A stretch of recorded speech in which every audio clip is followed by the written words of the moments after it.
بسم اللہ الرحمن الرحیم۔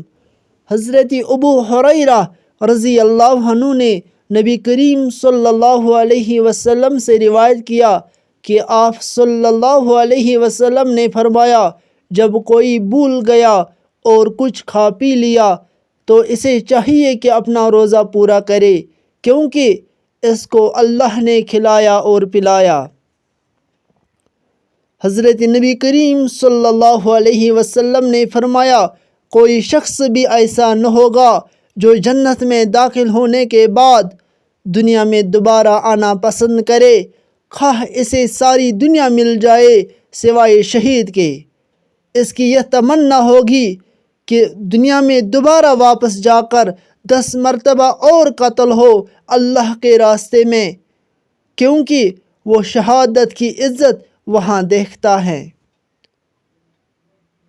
حضرت انس رضی اللہ عنہ سے روایت ہے کہ رسول اللہ صلی اللہ علیہ وسلم نے فرمایا کہ سحری کھایا کرو، کیونکہ سحری کے کھانے میں برکت ہوتی ہے۔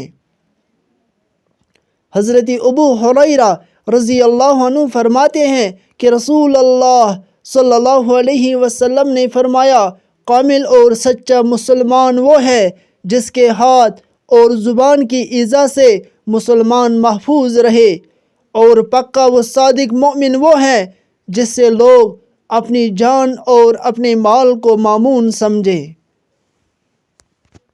حضرت عبداللہ بن عمر رضی اللہ عنہ سے روایت ہے کہ رسول کریم صلی اللہ علیہ وسلم نے فرمایا، روزہ اور قرآن دونوں بندہ کے لیے شفاعت کریں گے۔ چنانچہ روزہ کہے گا کہ اے میرے پروردگار، میں نے اس کو کھانے اور دوسری خواہشات مثلاً پانی، جماع اور غیبت وغیرہ سے دن میں روکے رکھا، لہٰذا میری طرف سے بھی اس کے حق میں شفاعت قبول فرما۔ قرآن کہے گا کہ میں نے اسے رات میں سونے سے روکے رکھا، لہٰذا میری طرف سے بھی اس کے حق میں شفاعت قبول فرما، چنانچہ ان دونوں کی شفاعت قبول کی جائے گی۔ رسول اللہ صلی اللہ علیہ وسلم نے فرمایا، جنت کا ایک دروازہ ہے جسے ریان کہتے ہیں، قیامت کے دن اس دروازہ سے صرف روزہ دار ہی جنت میں داخل ہوں گے، ان کے سوا اور کوئی اس میں سے نہیں داخل ہوگا۔ پکارا جائے گا کہ روزہ دار کہاں ہیں؟ وہ کھڑے ہو جائیں گے، ان کے سوا اس سے اور کوئی نہیں اندر جانے پائے گا، اور جب یہ لوگ اندر چلے جائیں گے تو یہ دروازہ بند کر دیا جائے گا، پھر اس سے کوئی اندر نہ جا سکے گا۔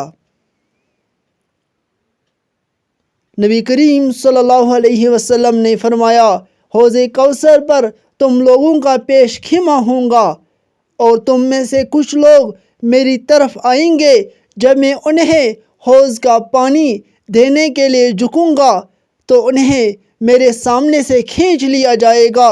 میں کہوں گا، اے میرے رب، یہ تو میری امت کے لوگ ہیں۔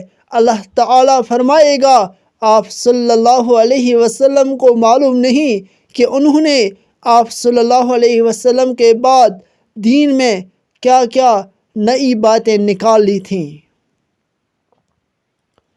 حضرت ابو ہریرہ رضی اللہ عنہ سے روایت ہے کہ رسول اللہ صلی اللہ علیہ وسلم نے ارشاد فرمایا، تم حسد کے مرض سے بچو۔